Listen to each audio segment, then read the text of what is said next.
Assalamualaikum warahmatullahi wabarakatuh. InsyaAllah.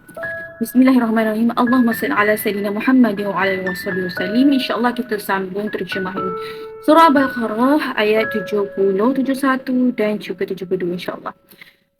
Bismillahirrahmanirrahim. Mereka berkata, mohonlah kepada Tuhanmu untuk kami agar dia menjelaskan kepada kami tentang sapi betina itu. Kerana sesungguhnya sapi itu belum jelas bagi kami, dan jika Allah menghendaki saya kami mendapat petunjuk.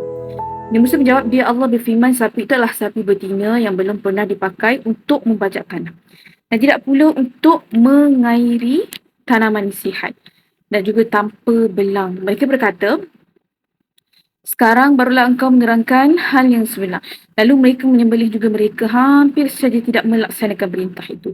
Ingatlah ketika kamu membunuh seseorang lalu kamu menuduh tentang itu. Tapi Allah menyingkapkan apa yang kamu sembunyikan. InsyaAllah.